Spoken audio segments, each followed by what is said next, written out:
funktioniert super. Moment, ja, bleib mal eben da stehen. Mal eben schnell die Monitore synchronisieren. Wobei jetzt, ich habe eben entschieden, normalerweise arbeitest du immer so gerne mit Folien, wenn du in der zweiten Lebenshälfte anlegst. Aber wir lassen das jetzt einfach stehen, weil ich habe jetzt in der Hand, mit dem ich irgendwie durchskrippen kann. Erzähl einfach. Ich hoffe, das funktioniert. Und ich habe noch eingelassen guten Faden. Ja, wir wollten auch nochmal erstmal Hallo sagen. Vielen Dank für die Einladung. Wir freuen uns total, hier zu sein. Und Lisa hat uns jetzt eigentlich schon vorgestellt, das heißt, das kann ich mir jetzt sparen, weil ich glaube, ich hätte unsere Namen wahrscheinlich vergessen. Also vielen Dank. Aber eins wollten wir noch dazu vorstellen, nämlich das ist der Struppi. Und was der hier zu suchen hat, erzählt euch der Patrick dann gleich. Ja. Da fange ich einfach an. Also wir gehen jetzt mal so ungefähr 5 Jahre zurück. Wie Lisa gesagt hat, ich war lange in der Agenturwelt unterwegs, habe vorher Grafikdesign studiert und war in so einer Phase, ich glaube, das kennen einige, die hier sind, mit Anfang 40, dass man merkt, irgendwie muss das Leben auch ein bisschen mehr zu bieten haben, als jeden Morgen in so eine Agenturwelt einzutauchen und so Routinen zu erleben.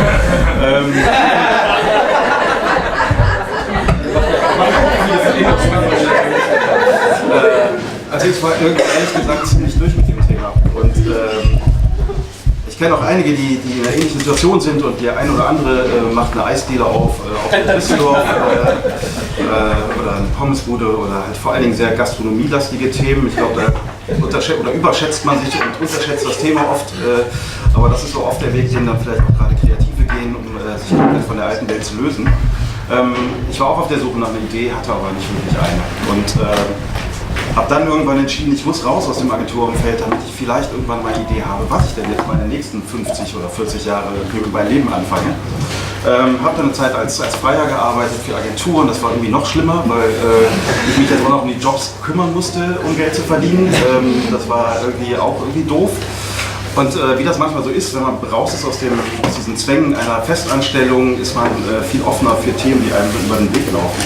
Und bei uns die Inspiration waren die eigenen Kinder und eine Problemstellung, die wir im Kinderzimmer wahrgenommen haben. Und zwar haben unsere Kinder, die waren damals 3 und 5 Jahre alt, sehr viele Hörspiele gehört und Hörbücher gehört. Alle, die Kinder haben, können das wahrscheinlich bestätigen. Das ist etwas, was nach wie vor eine große Relevanz hat zum Glück.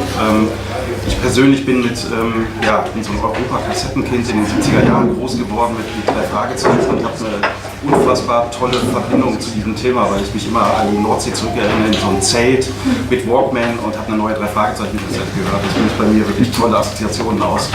Und fand das bei meinen Kindern, oder bei meiner Frau und ich, fand das halt immer super. Hatten aber auch das Problem, dass unsere CDs permanent kaputt gingen, weil ein 3-jähriges, 5-jähriges Kind heutzutage mit so einem wunderschönen Gerät hantieren muss. Und das Gerät ist schnell kaputt, ich glaube, wir haben es 3 Mal getauscht. Ja, dazu wollte ich auch noch was sagen, nämlich dieses Gerät habe ich 4-mal original angetan. Oh, hier ist noch eine viel langsam. Und zwar das, was echt bezeichnend ist, dieses Gerät ist, glaube ich, im Kaufhof. Und als ich es gekauft habe, haben die schon gesagt, falls es mal kaputt geht, das können Sie jederzeit umtauschen, auch ohne Kassenbon. Da habe ich mir so gedacht, komisch, warum? Weil die genau wissen, dass das permanent kaputt geht und dass man es dann einfach wegschmeißt. Und sowas kann ich überhaupt nicht leiden. Genau. Also wir reparieren auch lieber mal Sachen oder denken uns was Neues aus, was so besser funktioniert. Es gab halt den Moment, wo einmal mehr die CD hängen blieb und ihr kennt alles das Geräusch, wenn der Laser hängen bleibt. Und dann haben Nina und ich entschieden, wir müssen uns mal nach Alternativen umschauen, so geht es nicht weiter. Also ich habe in den letzten 15 Jahren in der Agenturwelt vor allem digitale Projekte gemacht. Also es ist nicht so, dass ich ein Problem mit MP3-Playern und iPads und Smartphones hätte. Aber wir wollten eben den Kindern in dem Alter auch nicht permanent ein solches Gerät in die Hand drücken. Und haben geschaut, wie man es macht, Amazon, Google, was gibt es denn für Alternativen? Und es ist wirklich erschreckend gewesen, weil es gibt durchaus MP3-Player, in der Richtung habe ich erstmal so gedacht, die für Kinder konzipiert sind, in Anführungsstrichen. Wenn man hinguckt, sind die eigentlich nur angemalt. Das sind Hello Kitty, Bob der Baumeister, MP3-Player, die von dem Bedienkonzept her komplett an der Realität vorbeischießen, dass ein 3-jähriges, 2-jähriges Kind so ein Gerät eigentlich nicht wirklich bedienen kann. Ja, man muss auch lesen können, auf dem Display.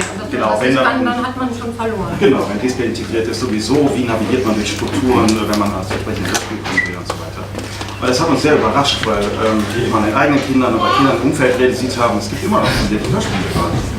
Und weil ich ja eben angedeutet in einer Situation war, wo ich dachte, ich muss mal was Neues machen, habe ich in so einem Anfall von großer Naivität und Wahnsinn gedacht, das mache ich jetzt. Ich entwickle ein kindgerechtes Abspielgerät für Kinder im Vorschulleiter. Das war damals so die Überlegung. Fand ich super, war total geflasht und bin wirklich reingesprungen in dieses Thema, habe mich viel mit Kinderdesign, Mediennutzung im Kinderzimmer beschäftigt und so weiter. Wo ist die Urlaubsgruppe?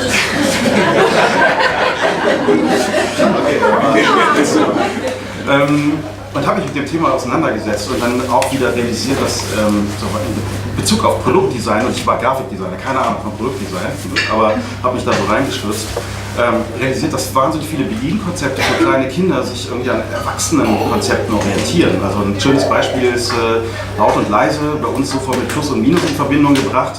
Ein zweijähriges Kind hat das noch nicht im Kopf, also man kann ganz andere Bedienkonzepte entwickeln, die kindgerechter sind und funktionieren, wird aber nicht gemacht, das ist in der Konsequenz. Und, ja, damit habe ich mich sehr intensiv auseinandergesetzt mit dem ganzen Thema Produkt für Kinder. Und da kam das raus. Ich weiß nicht, wer von euch die Toniebox alles kennt. Ich hoffe viele. Ich weiß, kennt jemand das eigentlich noch nicht? Oder, das war mein genau, gibt es jemanden, der hier das... okay, gut. Also das kam dabei raus und die Idee war eben, sich von diesem Klavier-Lack-Plastik-Scheiß zu lösen und was haptisch Schönes zu machen, was Warmes, was Kinder gerne anfassen, was sie mitnehmen, was ihr Gerät sein soll. Und dabei kam eben der Ansatz raus, es ist weich, es ist halt sehr gepolstert, es ist ein sehr schöner Kunstlederstoff, der nachhaltig entwickelt wurde, habe ich hier in Düsseldorf bei Lederschreieck gefunden, kann ich nur empfehlen. Genäht, also Handarbeit, man merkt, es ist irgendwo mit viel Liebe entwickelt. Hier eben auch dieses Konzept Lautstärke nicht über Plus und Minus kommuniziert, sondern über eine Ohrenanordnung, das große Ohr laut, das kleine Ohr leise, das kann man eben drücken. Und all das steckte da schon drin und ich war total begeistert, dachte super, das ist total das Konzept für die Zukunft. Habe dann aber auch irgendwann realisiert, ja, wie kann dann jetzt ein Kind wie durch Hörspiele navigieren, das gleiche Thema wieder. Ne? Wie kann ich, wenn hier 50 Hörspiele drauf werden, wie kommt das Kind in ein entsprechendes Hörspiel? Und ich habe zum Glück bei mir auch, ich bin ein großer Tim und Struppi-Fan und habe bei mir zu Hause so verschiedene Struppis auf dem Schreibtisch und dachte mir irgendwann, wie wäre es eigentlich, wenn ich diesen Struppi nehme, ihn hier draufstelle und das Hörspiel von Tim und Struppi sofort startet. Das war so die Initialzündung. Ich weiß nicht, ob ihr die kennt, es gibt tatsächlich Tim und Struppi-Hörspiele so aus den 60ern und dachte, das ist wirklich jetzt eigentlich der Schlüssel zu einem Produkt, was sinnhaft für Kinder zu entwickeln ist. Ja, und dann war ich von dem Moment an so angefixt, dass dieses Thema Neustart und so weiter, das war die logische Konsequenz. Ich hatte das vorher in meinem Leben noch nie so konsequent, aber ich wusste ganz genau, das will ich machen. Ich hatte aber keine Ahnung, was das bedeutet. Ich dachte, das war so Anfang 13, ich dachte im Weihnachtsgeschäft 2013 sind wir am Markt.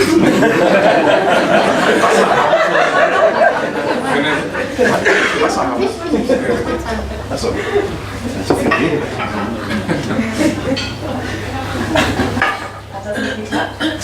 Mit dem Wasser? Nee, nicht wirklich. Zeigt aber, wie unbekümmert und auch ein Stück weit naiv ich damals rangegangen bin. Was ehrlich gesagt ein wahnsinnig guter Schutz war, davor Zweifel und Ängste zu entwickeln zu lassen, weil du einfach nicht weißt, du stehst vor der Eiger Nordwand, siehst sie aber nicht, weil es alles voller Nebel ist und du siehst nur so kleine Hügel. Also es war insofern perfekt, dass es so war.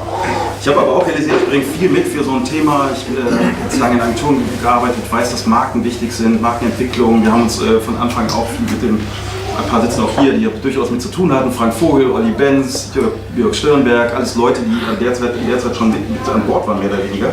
Weil dieses Thema wir, glaube ich, ganz gut besetzen konnten. Aber das Thema, wie entwickle ich tatsächlich ein physisches Produkt, dann noch eine Hardware mit vielen Elektronikkomponenten, da hatte ich keine Ahnung von. Und da war ich wieder ziemlich down, weil ich dachte, das kriege ich niemals hin.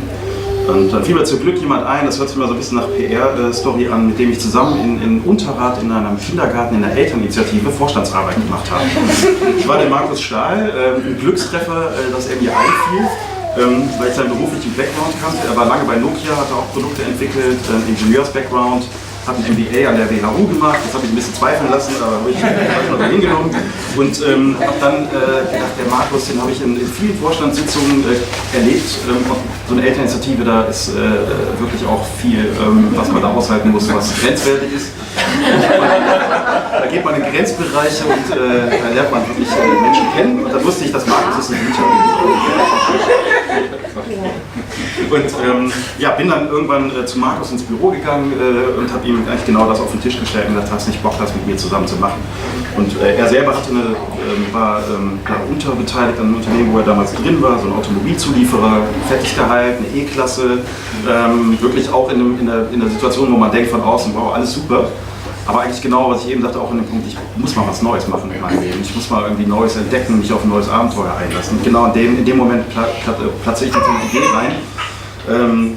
Der war sofort geflasht und hat gesagt, lass uns das zusammen machen. Ja, dann haben wir uns auf den Weg gemacht. Ich muss so ein bisschen auf die Uhr gucken auch, ne? Guck mal, bis nach Bonn.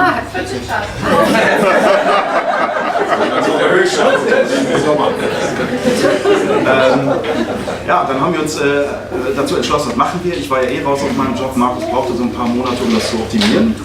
Und haben dann eigentlich ganz klassisch ein Startup gegründet, eine Finanzierungsrunde auf die Beine gestellt.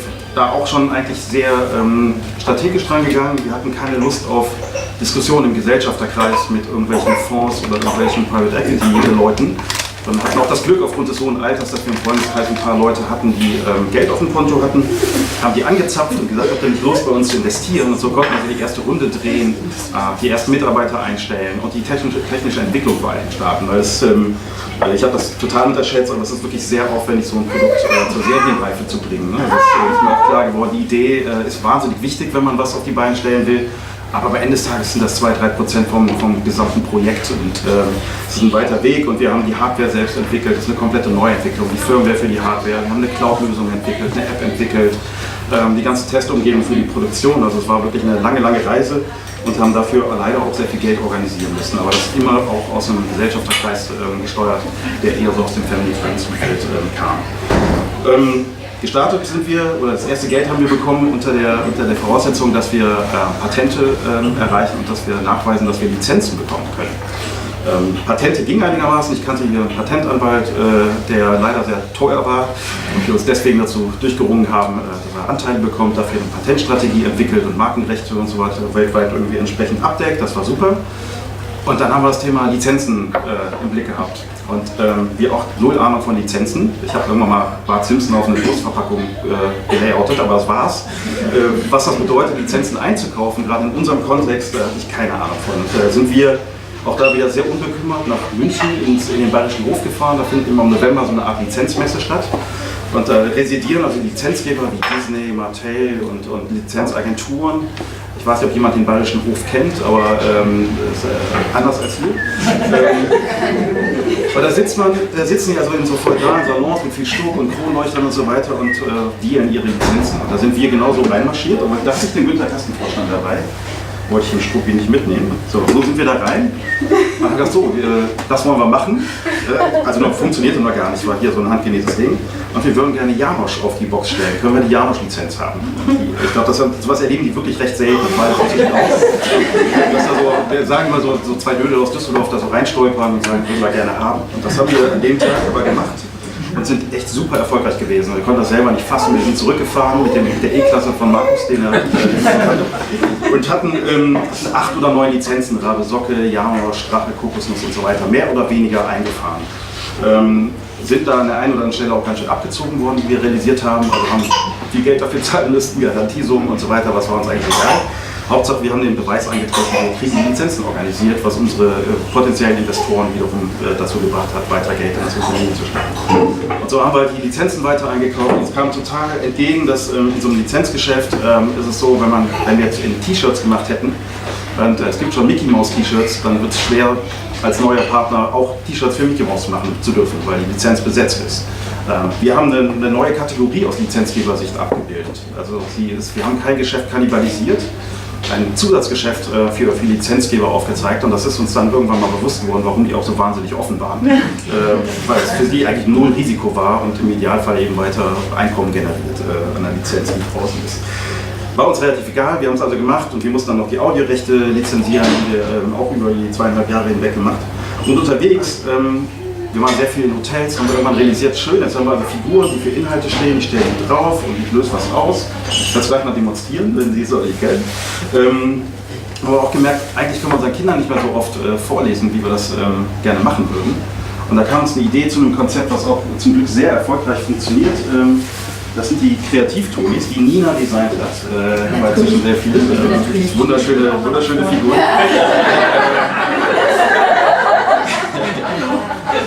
Zu Hause habe ich weniger Räder.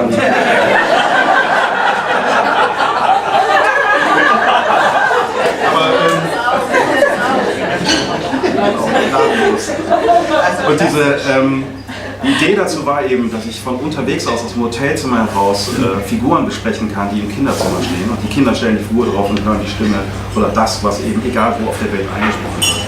Und das war das Kreativ-Toni-Konzept, was uns quasi unterwegs auch noch eingefallen ist, weil wir dachten, wir haben die Plattform, wir haben die Technologie, wir können ein solches Konzept sehr simpel umsetzen, was wir dann getan haben. Und dabei die Kreativ-Tonis rauskamen. Ja, dann haben wir uns weiter über 3,5 Jahre hinweg so aufgestellt und organisiert, dass wir vor allen Dingen steuernd und koordinativ unterwegs sind. Wir kommen nicht aus einer Technologie, sondern uns war das Bedienkonzept wahnsinnig wichtig. Es sollte Qualität ausstrahlen, es sollte wertig sein. Aber welche Technologie da drin ist, das war uns ehrlich gesagt scheißegal. Ob das jetzt WLAN, NFC, Bluetooth ist, das hat überhaupt keine Rolle gespielt. Und war auch noch nicht entschieden. Wir hatten das Gefühl, NFC liegt relativ nah, aber wir waren offen für andere Technologien. Das heißt, wir waren gar nicht in der Lage, Teams aufzubauen, die auf einer Technologie entwickeln, weil wir noch gar nicht wussten, welche wir nutzen wollen. Und haben uns deswegen von Anfang an eher mit Projektteams, die außerhalb waren, aufgestellt. Partner gesucht, die das entwickeln. Auch in Köln übrigens.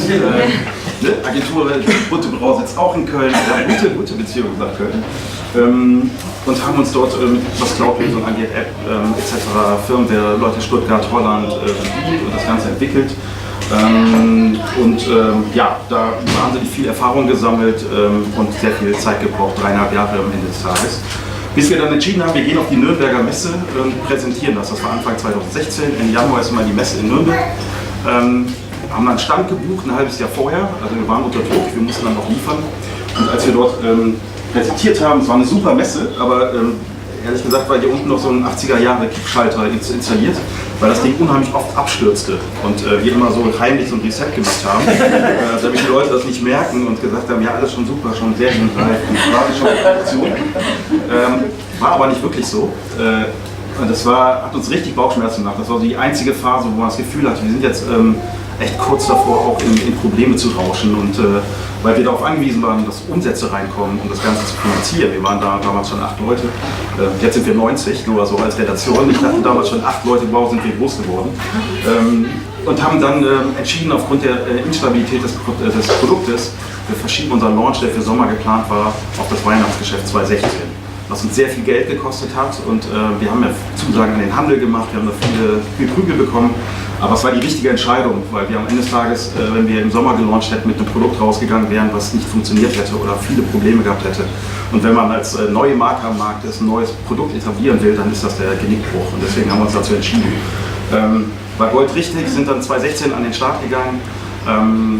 Wahnsinnig erfolgreich. Wir hatten uns vorgenommen, 20.000 Boxen zu verkaufen und eine entsprechende Anzahl an Tonis.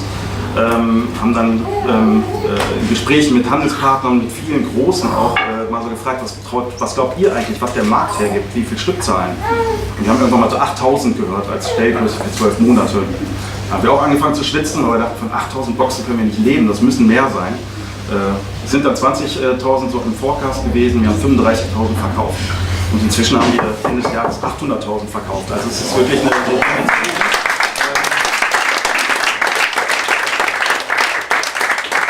immer noch wahnsinnig abstrakt, weil man auch so, wenn wir über die Nordstraße laufen, dann gibt es inzwischen 3 oder 4 Geschäfte. Wir wohnen da in der Gegend und in den Läden, wo ich früher 3 Fragezeichen-Kassetten gekauft habe, auf einmal die Tonis stehen. Das ist schon irgendwie für mich immer noch abstrakt. Ich kann es noch nicht greifen.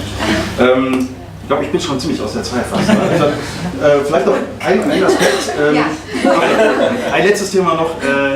Wir haben jetzt eben, wie gesagt, 800.000 Boxen im Markt und uns ist irgendwann bewusst geworden, dass wir viel eher schon an der Stelle sind, wo wir darüber nachdenken, uns als Unternehmen auch anders aufzustellen. Wir haben, wenn man Richtung Netflix guckt oder Amazon, wir haben den Zugang zum Kunden. Wir haben 800.000 Boxen draußen.